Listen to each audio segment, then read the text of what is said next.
Antes de nada, daros las gracias a todos vosotros y vosotras por haber venido. Es un placer. Y sobre todo es un placer para que conozcáis aquí a los tres arquitectos de algo que fue fundamental o que sigue siendo parte de una escena en Málaga del graffiti. Para mí el placer es nuestro, hostia, de verdad. Es compartido. Lo dejamos totalmente. Es un verdadero placer tener a los tres. Antonio Trulli, Emilio y Bernardo, componentes de Spray Crew, que bueno, pues es una de las bandas más, la banda original, digamos, de una de las bandas, porque no se puede generalizar, pero sí probablemente sea una de las primeras que empezaron a pintar y empezaron a hacer obras en las calles, a hacer pintadas significativas ya con un estilo definido, digamos un estilo hip hop, o de eso quizás vamos a hablar un poco, ¿vale? Lo dicho, muchas gracias por venir a vosotros, muchas gracias por venir a ellos, muchas gracias a Momen por darnos este espacio y sobre todo también al Museo Ruso. Y sin más dilación empezamos a conocer un poco la historia de Spray Crew.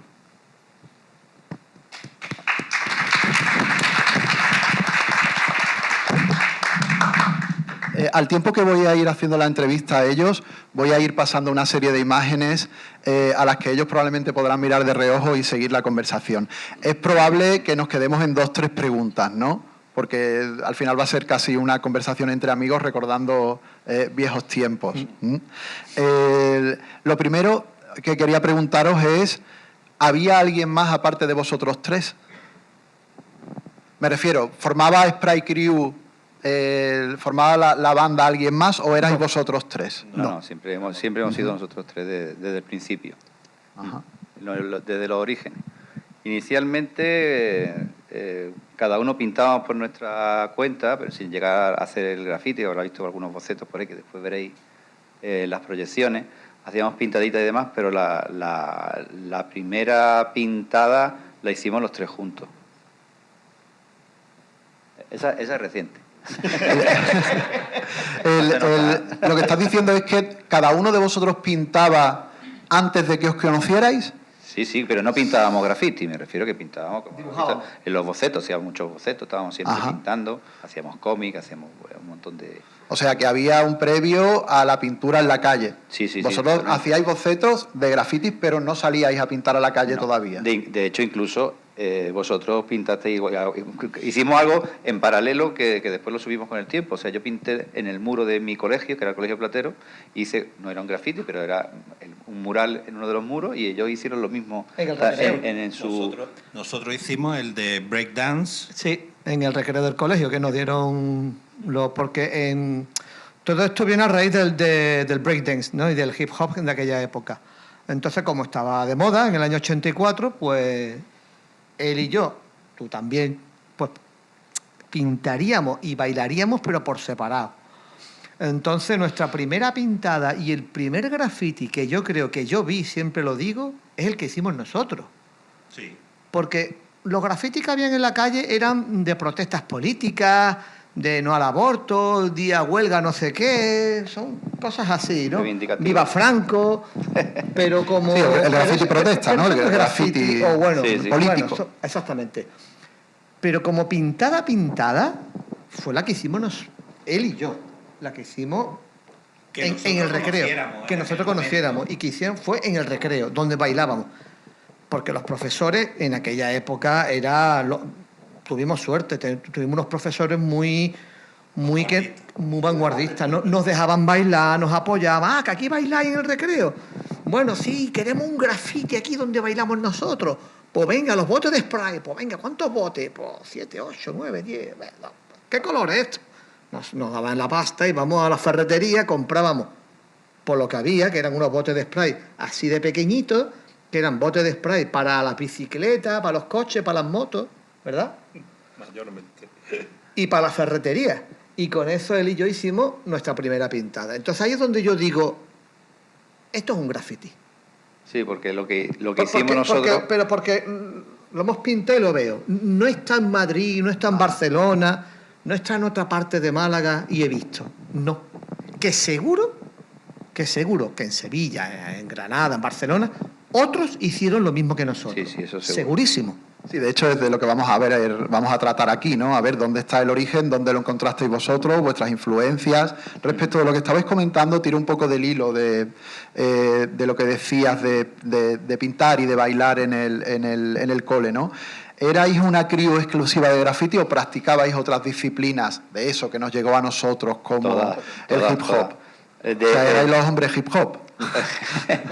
Bueno, nosotros nos apuntamos a la movida hip hop sin saber realmente qué era todavía el hip hop. O sea, lo que primero que vino fue el breakdance, que en principio le decían rompehuesos, por las traducciones estas extrañas que hacen aquí en español del inglés. Entonces bailábamos rompehuesos y después empezamos a entender que era lo que era breakdance, ¿no? Entonces yo pertenecía a un grupo que eran los Mad Max, que por aquel entonces ya hacíamos cositas también en la discoteca donde estaba Javier Arquimbao, que por eso tenía cierto contacto también con él y demás. Y a partir de que es Mad Max, en paralelo a ello, pintamos nosotros un grafiti. No fue un grafiti, fue realmente una pintada porque lo hicimos con un solo spray de aquella manera, porque además vino el de la aduana, el guardia de la aduana, echando de allí prácticamente, que era cuando bailábamos donde está ahora el cubo de colores, ¿no? En el muelle 1, el Pompidou. Entonces, ese fue el origen mío, empezó con bailando breakdance, al igual que ellos. Entonces, después, a la hora de empezar, ya empezaba a escuchar quién baila por el palo y tal, ¿no? Empezaba a conocer gente que bailaba y tal. Y también yo sabía que aparte de bailar breakdance también pintaban, porque habían dicho, vean el graffiti que habían pintado en el colegio y tal. Y entonces ya fue cuando los reuní a ellos, que se creía que le iba a cascar o algo. Claro, como yo era mayor, decía, ¿este viene a pegarnos? Y la verdad es que fue la unión de Spray Crew, fue el nacimiento. Estupendo. El DJ y el hip hop y todo eso lo vivíais vosotros en tanto que participabais, digamos, de una escena que estaba un poco en ciernes, ¿no? En los clubs, ¿no? En los de Radio City, que hablaremos luego, ¿no? Un poco más tranquilos. Otra pregunta en relación a esto. Con la distancia que marca un poco el tiempo, ¿vuestra influencia era exclusivamente hip hop? ¿O pensáis que hay algún tipo de influencia externa de tribus urbanas, como podían ser en aquel momento los rockers, los mods, los punkies, los heavies? No. Nosotros sabíamos de asistencia, de hecho convivíamos continuamente. Nosotros somos de la parte del Palo Pedregalejo y allí casi todas las tribus aparecían por allí, en los callejones de Cortatu y demás, y se mezclaban todos. Pero la influencia nuestra no venía de ahí. Nosotros teníamos ansias por conocer qué se hacía en Estados Unidos, porque lo primero visual que nos entró a nosotros fue por las dos películas que había de breakdance y dos anuncios. No teníamos acceso a internet, no existía. Entonces no es como ahora que se puede buscar graffiti y haces una búsqueda y te salen millones de resultados con millones de estilos, y nosotros lo único que teníamos era dos películas que pasábamos para adelante, para atrás, creo que lo comentaban en algún artículo vuestro, que el amigo que tenía un VHS, nos íbamos para allá con una cinta, para adelante, para atrás, dándole al pausa, e intentar ver lo que se hacía, ¿no? Y nosotros sacábamos, nuestro estilo era principalmente el estilo el que nacía en Estados Unidos. Nuestro referente era ese, ¿no? El poco referente era ese. Que pudiera llegar, veíamos las películas. Sí, sí. ¿Perdón? De 4 películas que vimos. De 4 segundos, que las películas de break que había, de Beat Street, Breakdance, Electric Boogaloo, que se veía en estas películas, se veía algo de graffiti, porque está vinculado al hip hop. Entonces tú veías y tú dices, vale, es que esto del break va acompañado de pinturas de spray. Y las estrellitas y las burbujas. Y las burbujitas. Después es verdad que con el tiempo, que fue a raíz ya después de tener contacto con Javier Arquimbao, nos facilitó un libro, que era una especie como de revista, que era Graffiti Can Art. El graffiti puede ser un arte. Spray Can Art. Spray Can Art. Spray Can Art. Como una Biblia, ¿no? Sí, eso totalmente. Y cayó en mis manos por aquel entonces, se lo dejé a alguien que no me lo devolvió, no recuerdo quién, sino ahora lo vería y le pegó un cogotazo. Y ahí sí cogimos otras muchas más nociones de graffiti, que ya sí se empezó a notar e influenciar en los bocetos que hacíamos continuamente, porque nosotros estábamos pintando todo el día. Yo lo confieso que yo cuando no solamente pintaba en los descansos de clase, yo también estaba pintando en clase, estaba haciendo siempre me estaba pintando monigote, siempre. Respecto a esto que estáis comentando, sobre todo en clase de inglés. ¿Cómo era ese proceso creativo? Es cierto que la única influencia que veíais era esas pocas imágenes, esos 4 segundos que veíais en un vídeo, ¿no?, que aparecía en cualquier sitio, pero ¿cómo era el proceso creativo de cada uno? ¿Cómo os poníais vosotros delante del papel? ¿O era simplemente algo casi visceral? O... yo no tengo explicación para eso, pero era una necesidad, era como un mono. O sea, el tener un rotulador, un lápiz, un Rotring de aquella época, era estar siempre pensando y maquinando qué es lo que voy a hacer, el trazo y tal, y sacarlo y pintarlo. No te poníamos en un proceso creativo, me voy a ir a un sitio apartado a ver qué me dice la musa de la inspiración. Eso era como respirar, era continuamente la necesidad de ir pintando. Sí, era casi un impulso, ¿no? Totalmente. En el cole, en casa, en cualquier papel, ¿no? Acompañado con el baile, igual lo mismo. De hecho, ya lo has visto ahí, hay 2 carpetas, yo tengo otra, hay 3 carpetas de dibujo porque eso era continuamente y la de cosas que habremos tirado porque la hemos desechado, que nos hemos quedado con la que queremos guardar, porque hemos tirado un montón. Entre clase y clase, con tiza. Con la pizarra. Bueno, y bailando los pasillos también. Bueno, no solamente era todo, era pintar, ¿eh? En nuestra crew, cuando lo montamos, cuando salíamos por ahí, salíamos a bailar breakdance, ¿no? O sea, no éramos... éramos los grafiteros. No, nuestro grafitero era nuestra parte oculta, digamos, ¿no? Porque solíamos hacer las pintadas a escondidas. Y mira que no estaba perseguido legalmente hacerlo. Pero la hacíamos nocturna porque estábamos más tranquilos, nos gustaba mucho la idea de dar una sorpresa de que el que había pasado por allí el día antes, al día siguiente se iba a encontrar con aquello sin tenerlo, y lo hacíamos de forma con nocturnidad, aprovechando siempre que era luna llena, porque era la luz que podíamos tener. Mira, aprovechamos para comentar algo sobre esto. ¿Cómo era vuestro día a día en los 80s? ¿Tenéis algún tipo de anécdota o algo que contar? O sea, si contáis anécdotas, yo tarde o temprano os voy a parar, porque sé que esto puede dar para unas cuantas horas. Hombre, ¿no? Aquí vamos a hacer el abuelo Batallita contando historias, ¿no? El abuelo Batallita. Yo recuerdo aquí mi compi Bernardo con el radiocassette. ¡Ajá! Y ya uno bajaba con chándal, ya íbamos a bailar, íbamos al colegio. Y además, si lo recuerdas bien, nosotros éramos los únicos que llegábamos antes que nadie al colegio y también seríamos los últimos. Pero porque llegábamos para coger nuestra parte del recreo para bailar y para después, cuando... ¿Te acuerdas el conserje que nos echaba? Pero bueno, niños, iros ya a vuestras casas. No, estábamos allí. Incluso los sábados también íbamos allí a bailar al lado de nuestro graffiti. Eso era lo que nos movía. Encerábamos los pasillos para que... Sí, cogíamos, comprábamos pronto y encerábamos y la gente se medio mataba. Y en algunos barrios, recuerdo muy bien, en Echeverría y en el Candado había una zona donde la gente de la calle nos regañaba: niños, no limpie más el suelo, que es que luego los mayores nos caemos. Digo, ya, a ver, es la de vuelta que yo doy. Pero esa era la escena callejera, o sea, y al colegio con unas pintas, con el radiocassette, pero nos respetaban. Eso sí, me acuerdo muy bien.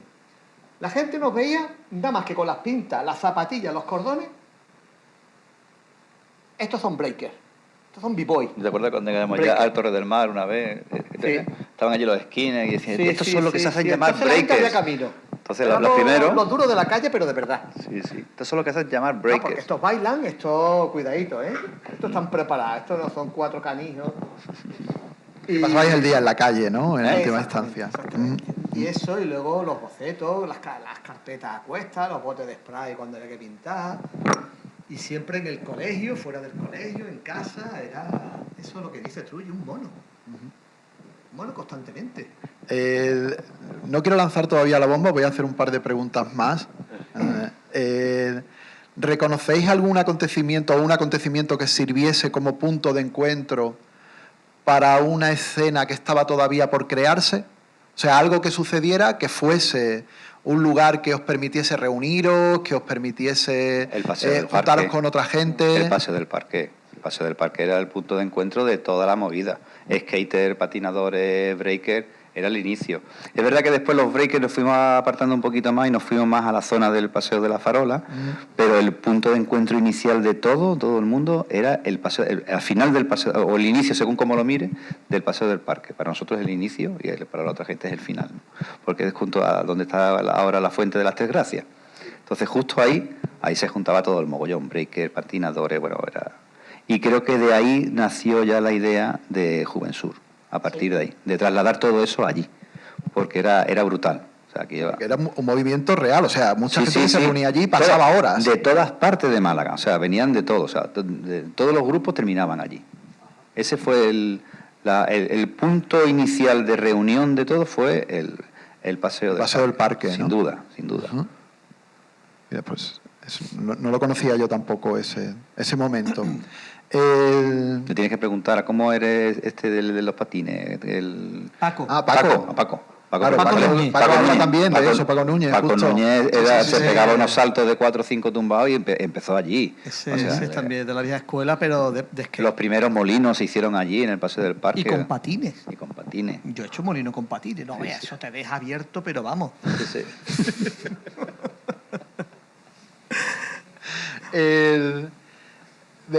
Una pregunta fundamental. ¿Qué os dicen las palabras Radio City?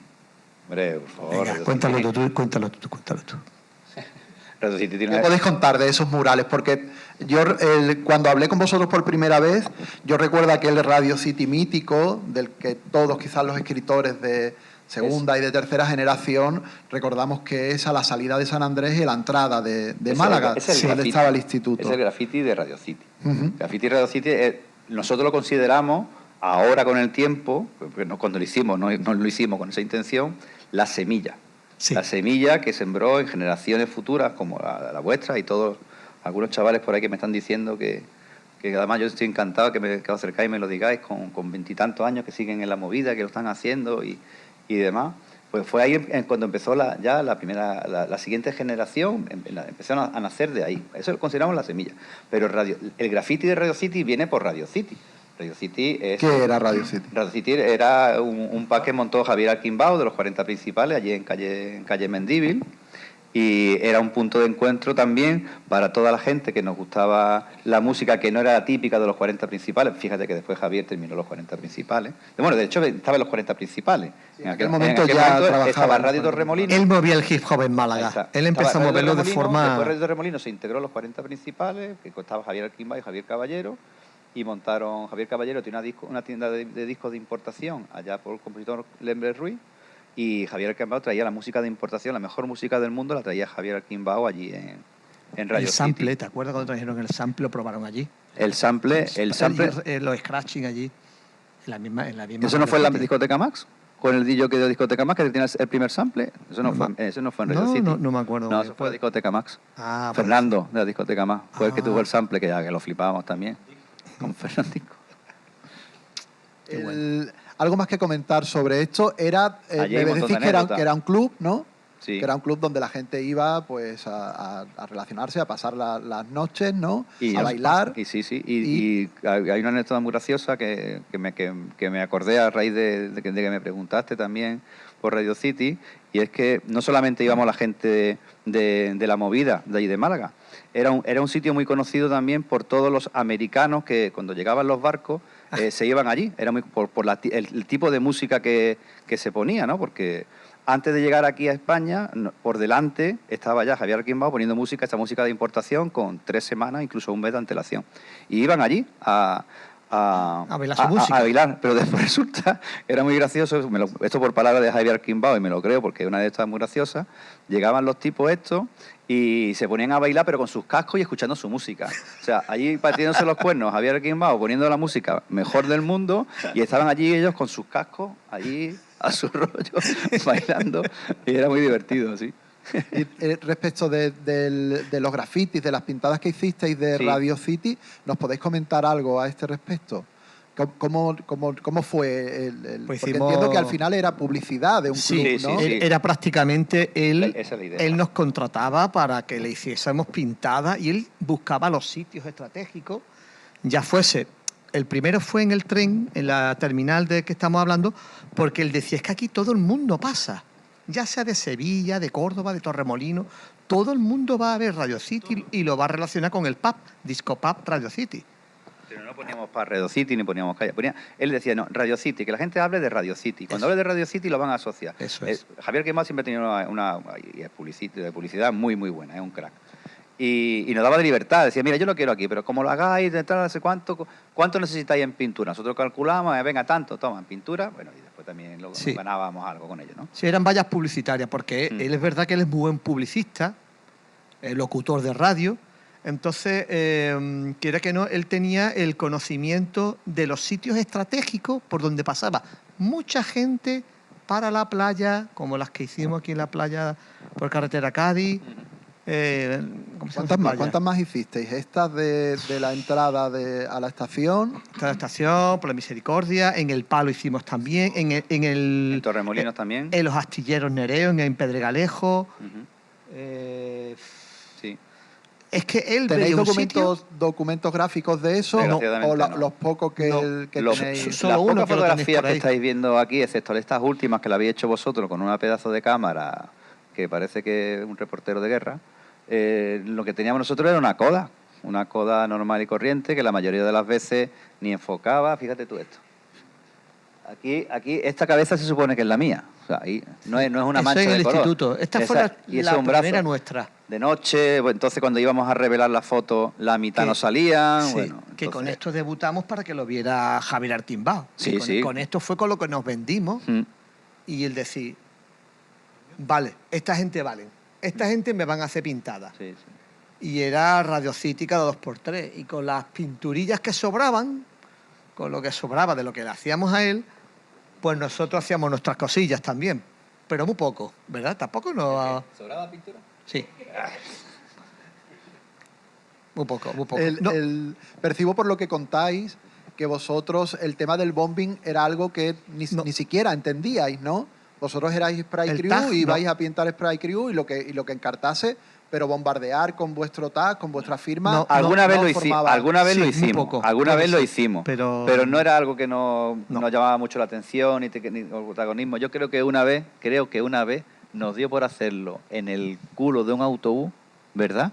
Y salió en el periódico, porque como eso no lo había hecho nunca nadie en la vida, gamberro, no sé qué cuánto, y digo, hostia, vandalismo, ¿no? Vandalismo total, y lo que habíamos puesto era un rotulador ancho, gordo, ¿te acuerdas? El Reading ese, creo era el 800, ¿no? Los que le papan los precios de Supersonic. Sí, y nos cayó una, sin saber que éramos nosotros, digo, no, mira, esto es mejor que no lo hacemos más, porque tampoco no es muy... Esto de llegar taqueteando por ahí haciendo bombing no es lo nuestro.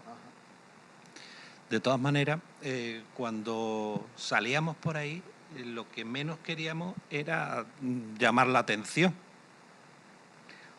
Para no desperdiciar la pintura pintando, también. Porque bailando sí no que nos gustaba llamar la atención. No, pintado era discreto, porque el morbo era una pared de una calle, de un barrio, donde ahí no hay nada, y al día siguiente hay una pintada. Claro, eso es al final... Como en Estados Unidos, los trenes en Nueva York, que ven el tren blanco, y al día siguiente aparece el tren pintado. Aquí, como no había trenes, ¿qué teníamos? Por los muros. Impactar, ¿no? Al viandante, ¿no? Cortocircuitar un poco, sí, ¿no? Sí. Que es lo que tiene. De hecho, hay una anécdota muy graciosa también con la Policía Nacional allí en El Palo, cuando estábamos pintando, que llegan allí con la patrulla, sin luces, sin nada, en plan, como llega la Guardia Civil, ¿no? En las patrullas de noche, y te saca las luces, ¿no? Así a los que van con las lanchillas, ¿no?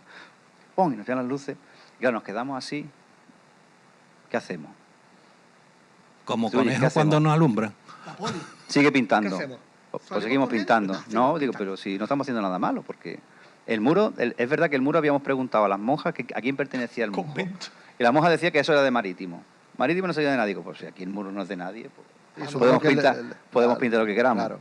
Y la policía lo que hizo fue custodiarnos, o sea, no nos dijeron nada, absolutamente nada, nos dejó pintarnos nuestros aires, porque no tenían ni idea de lo que estábamos haciendo. Porque ellos simplemente se pararían allí y mientras que vieran que no hacíamos ninguna reivindicación de tipo político, Comisión Obrera, OGT, no, decían, esta gente que están haciendo, que están pintando letras, no tienen ni pajotera idea de lo que estábamos haciendo. Así que estuvieron un rato allí hasta que vieron más o menos cómo estaba terminado y con las mismas se fueron despacito. Y esa fue la última que hicimos, en el año 90. Esa fue... No, pues la otra fue posterior, la de Trulli, la del Diablo, que esa no tenemos ninguna esa no tenemos, pero es verdad. Raque fue la antepenúltima, exactamente. Es verdad. Retomamos un poco vuestra relación con el graffiti. ¿Pensasteis en aquel momento la posibilidad de ganaros la vida con lo que hacía o simplemente era diversión? Bueno, ya lo hacíamos. Es que nos pagaban en las discotecas. Pero no lo, por lo menos por mi parte, de futuro, vamos a dedicarnos a... Dedicarnos, yo personalmente no. Es verdad que después con el tiempo derivó en mi empresa de publicidad, etcétera, ¿no? Se montaron las bases prácticamente. Sí, pero no con la idea de ganarnos la vida haciendo graffiti. No. Porque para nosotros aquello era una diversión, era pura diversión. O sea, los años más divertidos de mi vida han sido eso, bailando breakdance y haciendo graffiti y dibujando. Entonces, plantearme ganarme la... sería lo suyo, plantearme la vida divirtiéndome, ¿no? Sería lo maravilloso. Sí, pero de alguna manera ha contribuido a que tengas una empresa de diseño. Claro, de ahí hemos evolucionado cada uno. Él, por ejemplo, bueno, yo recuerdo cuando hicimos la pintada de Bowling Palmera, que el decorador que nos encargó el graffiti de Bowling Palmera, que además lo hicimos en el tren yendo en camino, todavía no sabíamos lo que íbamos a pintar, hicimos los bocetos en el mismo tren. Llegamos allí, estaban los botes, pintamos, y el decorador, ¿os acordáis bien? Que era un señor extranjero muy elegante, muy educado, nos llevó a la agencia de publicidad que tenía y vimos la primera vez un aerógrafo. Todos sabéis lo que es un aerógrafo. Es como el bote de una pistola de pintar. Y ahí es cuando, por mi parte, yo me enamoré del aerógrafo y de la ilustración, y de ahí yo derivé, lo digo por lo de las bases, porque él también... Tardó una semana en comprarse un aerógrafo. O sea, que de alguna manera sí que hay una influencia real. Sí, hay una influencia y me convertí en ilustrador y he llegado a ser, y soy ilustrador, y me dedico al diseño gráfico, y él también... Tú también te has dedicado al diseño gráfico. Desgraciadamente tuve que cerrar la empresa, tuve que reconvertirme, pero sí. Han sido unas bases artísticas de pasarlo bien, que luego ha derivado de alguna manera a nuestras profesiones. Él es rotulista. Pues un rotulista tiene relación con el graffiti, porque él rotula y te coge un vinilo y te hace virguería. Yo me defendía muy bien con el aerógrafo y me tiré muchos años trabajando como ilustrador y luego retocando fotografías con aerógrafo, que no había Photoshop. Y durmiendo, y me acuerdo que tú montaste tu sala allí en el balcón de tu casa, sí. Allí con él, pues claro, porque eso huele que no vea, entonces sí, con el disolvente, pues se ponía allí por la noche y estaba con la lucecilla, la lamparita, sí, a toda hora, era como... y los vecinos así en el balcón mirando. O sea, mira esto es lo que hace, es verdad. Sí, que de alguna manera sí que produjo algún tipo de influjo, algún tipo de influencia. Claro, la idea nunca habíamos pensado dedicarnos al graffiti profesionalmente, a la idea de ganarlo, pero evidentemente... Pero ya es que ya estaba la semilla hecha antes de empezar con el graffiti, porque pintábamos de todo, hacíamos cómics... Sí, es verdad, es que el dibujo, el pintar lo llevábamos dentro. Lo llevábamos dentro. Apostamos por el graffiti como algo que podía proyectar nuestras ideas y demás, pero la semilla teníamos otro de mucho antes. Sí, el graffiti se convirtió en un elemento más también, ¿no? Porque dibujabais, porque estabais continuamente haciendo cosas y, bueno, os sedujo el breakdance. Totalmente. Todo. Vale. ¿Conocéis algo de la escena de Málaga del graffiti a día de hoy? Conocemos, hombre, cuando pasamos por escritores por que la os llamen zona... la atención, escritoras que... ¿Están aquí? De los mejores. Vale. Sí que conocéis, ¿no? Como... Algo conocemos. Es verdad que no tenemos esa inquietud por seguir los nuevos escritores, los nuevos grafiteros y pero demás. Pasa que veis una pintada, hombre, o que veis una firma y rápidamente... Eso se lleva dentro. Imposible. Te mueve. Yo creo que eso es muy de escritor, ¿no? Que te mueves por la ciudad viendo observa las sombras las firmas, que te pega, ¿no? Los estilismos que utilizan ahora, las líneas, que son las cosas que siempre me llaman mucho la atención, porque nosotros, cuando hacíamos los grafitis, las boquillas eran... así, eran cañones para pintar. Entonces, para hacer algo fino teníamos que estar doblando la muñeca y haciendo así muy rápido para conseguir un trazo fino. Ahora no, ahora hay como 20 boquillas que tú le vas cambiando, hay están enteros con colores que nosotros teníamos que hacer el pino con los colores básicos que si fuera... Era como pintar con plastideco, prácticamente. Entonces, pues sí que me sigue asombrando muchísimo, muchísimo. Nos paramos y admiramos todo lo que se hace, por supuesto. ¿Tenéis a día de hoy algún tipo de relación con la escena hip hop en cualquiera de sus vertientes? Sí. ¿Alguno de los tres? Sí, yo concretamente, desde hace pues como 2 años y medio, más o menos, bueno, yo he seguido mucho, en la medida de lo posible, he seguido el movimiento hip hop en Málaga por gente que conozco, que he visto en la calle, gente que nos han seguido, ¿vale? De hecho, muchos están aquí presentes.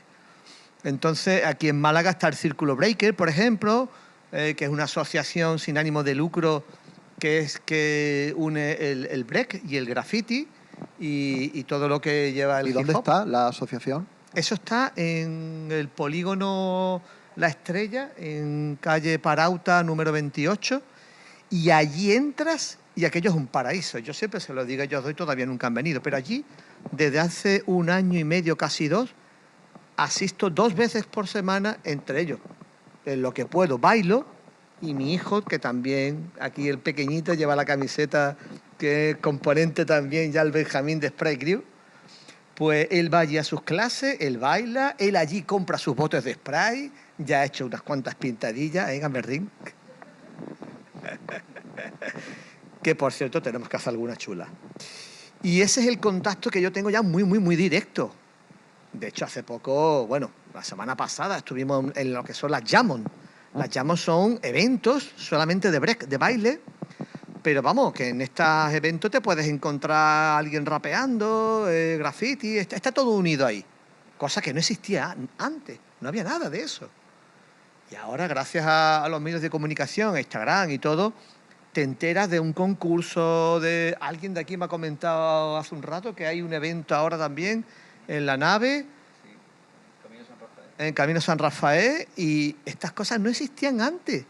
Eran impensables, impensables, no, de verdad. Bueno, no sabéis lo que tenéis. Sí, pero eso fue más tarde. Sí. Fue más tarde a raíz de lo que había ya sembrado. Sí, pero inicialmente no había nada. Hoy en día es oro. La puerta del Bingo París. Sí, sí. Hoy en día es que se ha convertido en una cultura muy arraigada en cualquier ciudad. No estamos solamente hablando de Málaga. Esto está en toda Europa y en todo el mundo. Claro. Entonces, yo sí que estoy muy unido, muy unido al hip hop y al graffiti y al break por el Círculo Breaker y por mi hijo, que además intento inculcarle todos los valores de la escena, ¿no? De la cultura. Exactamente. ¿No? Y él pinta, él baila, bailamos los dos, hacemos nuestras cosillas. Y eso es lo que me ha mantenido todavía unido. ¿Vale? Sigue vivo el espíritu de la Spray Crew, ¿no? Exactamente. Y además tiene un futuro prometedor con un crío. Sin duda. Sí. Qué bien. Pues no podemos extendernos mucho más. Ya, qué pena. Tristemente. Quería preguntaros por cuándo se produce la escisión de Spray Crew. ¿Cuándo decidís vosotros, o qué acontecimiento fue el que dijo hasta aquí hemos llegado, ya no nos podemos ver tanto, no podemos salir a pintar, no podemos...? No hubo una reunión que dijamos ya no nos vemos más. No, de hecho... Por naturaleza.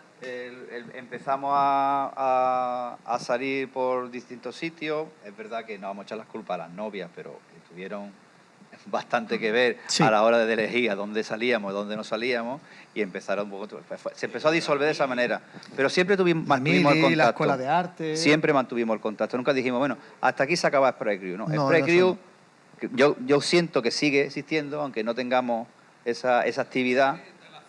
Eso es Discoteca Max. Es el Radio City que llevaba a la playa. Digamos que cesó la actividad, pero no desapareció Spray Crew. Yo lo veo así, la verdad. Sí, de hecho lo veo bastante bien representado en vuestras camisetas, que son una alegría, ¿eh? Sí, son cosas de Emilio también, que dice, vente para allá. Yo, esto cuando volví a contactar a meternos otra vez en el fregado, como quien dice, no dudé en hacer un graffiti para ellos antes de que quedáramos y de que todo esto, ¿eh? Sí, Yo ya lo tenía hecho. Fue una sorpresa. Y os lo envié y digo, mira chicos, que sepáis que yo estoy todavía en la movida, existo y algún día esto lo pintaremos o haremos algo. Y entonces cuando les regalé las camisetas, él también lleva una, y hasta ahora. O sea, que te estás dejando caer que algún día eso lo vamos a volver a hacer. Y posiblemente con la... Pues yo os aliento y os animo a que lo hagáis y lo antes posible que podamos disfrutarlos todos. Bowling Palmera y arriba el del instituto. Cuéntale cómo hicimos aquello de la noche, subirnos allí por la noche por los tubos. Venga, cuéntalo. Aquí todavía se están preguntando cómo pintamos aquello, porque aquello está encima de lo que es el gimnasio del instituto. Una azotea. Y la altura no es una altura normal de 2 metros y pico de un piso normal. Estamos hablando de casi 4 metros y pico de altura.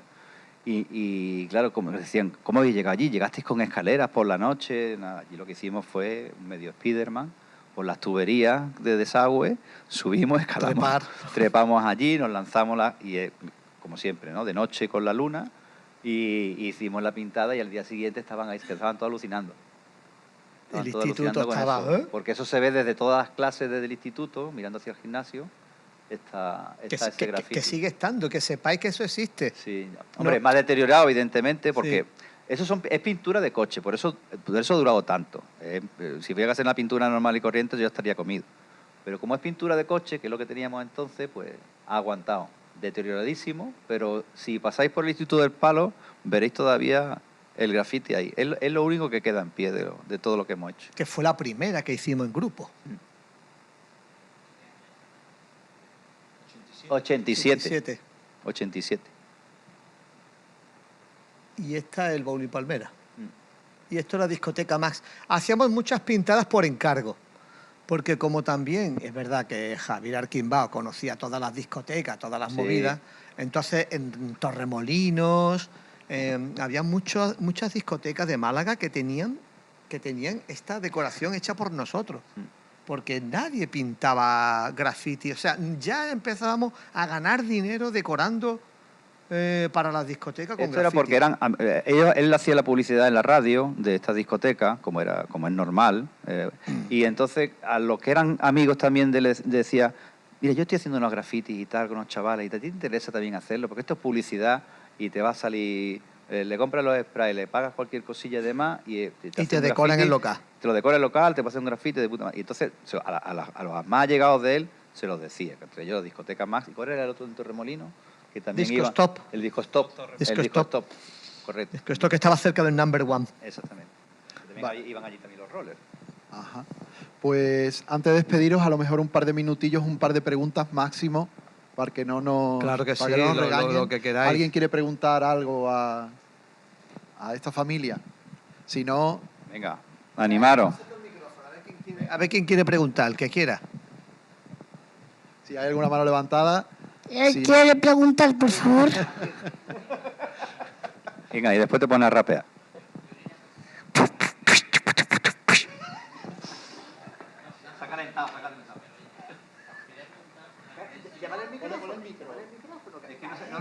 Perdóname, pero es que no te escuchamos desde aquí. Hola, ahora. Quería preguntaros por la conexión en aquella época que estabais más activos con escritores de otras ciudades. O vosotros, si viajasteis a otras ciudades de Andalucía. Nosotros no llegamos a hacerlo, la verdad. En Málaga solo, ¿no? Nosotros no llegamos. Pero sí es cierto que los primeros digamos, discípulos que teníamos, que se nos juntaban a nosotros, como era Morea y todo el grupito y otros más, ellos sí viajaban mucho y se iban a Madrid e incluso a Barcelona. Y nos decían, hostia, allí la comunidad sí que es muy grande, no veas que allí hay un montón de escritores y hay un montón de graffiti. Nos traían también fotografías por aquel entonces de que los grafitis que hacían allí en Barcelona nos chocaba mucho. ¿Te acuerdas los de Danone? ¿Te acuerdas? Hacían grafitis de Danone, lo hacían con plantillas. La tenían ya predefinida y lo hacían con las tapas de los bombos de detergente. Hacían unos diseños, plantillas, y llegaban y iban con el spray haciéndolo. Se hacía mucho allí en Barcelona. Entonces, esas cosas...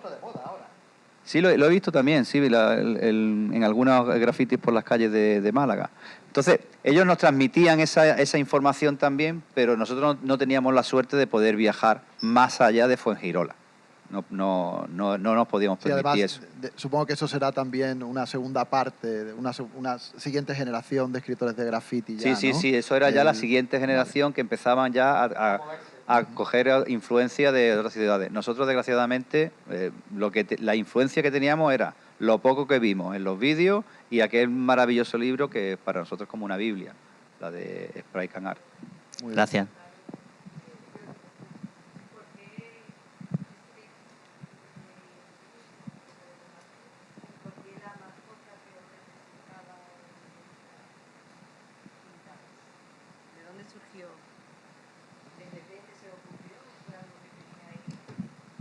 Gracias. Eso se le ocurrió a él. Bueno, la idea de mascota, hay muchas. Si habrás visto, quizás no sé si lo habréis visto pasando cuando hablábamos por ahí. Teníamos muchas ideas continuamente de hacer muñequitos. Por ejemplo, esto era tipo Gremlin, ¿no? El otro también era parecido a una calabaza, una bola. Una pompa, ¿no? Yo diseñé muchas mascotas a lo largo de mi carrera de haciendo pruebas. Y una de ellas, pues, lo mostré, ¿no? Así buscamos una mascota, ¿qué os parece esta de aquí? Sí, tal. nos pareció bien. Y nos pareció bien, pero no teníamos una idea predefinida de vamos a buscar algo que nos simbolice, que nos represente a los tres, es verdad. redondo, pequeño, verde. No. Simplemente, oye, tengo esto que os parece bien. Es como hacíamos casi todo. O sea, nosotros los grafitis lo hacíamos individualmente y lo presentábamos y decíamos, oye, vamos a hacer esta vez, oye, este, y cada uno tenía su propio estilo. Y había veces que compaginábamos los estilos de uno y otro, pero aquí digamos que no cogíamos cada uno, nos poníamos a pintar una esquinilla, empezamos un grafiti y terminábamos en el centro. Y el nombre, pues, la verdad es que en aquel entonces era todo muy americanizado. O sea, Spray Crew, el grupo de los Spray Crew, era muy normal utilizar ese tipo. Los hermanos Nike, nos poníamos casi siempre nombres o motes que estaban americanizados totalmente. No lo buscamos como buscar un nombre. ¿Qué va? Además, nosotros nos vino de perla, porque tú y yo... Es que también él y yo estábamos, por nuestra cuenta, muy cercanos a él, cuestión de calle, del mismo barrio. Pero él y yo actuábamos, bailábamos en nuestras pintadas, hasta que él se dio cuenta, tuvo estos dos, los voy a fichar. Y oye, ¿qué tal si nos reunimos para hacer un grupo y nos llamamos? Y nos pareció genial, ¿verdad? Desde el primer día dijimos, ¿cómo? Claro. Pues sintiéndolo mucho, vamos a tener que dejarlo. Yo pediría un aplauso dando un poco el relevo del junior de la Spray Crew. Sube. Ven, súbete. Que te vea todo el mundo. Súbete. Y los despedimos a ellos para ver que sigue viva la semilla de... ¿Cómo te llamas? Me llamo Gael Todo y este es mi padrino. Padre.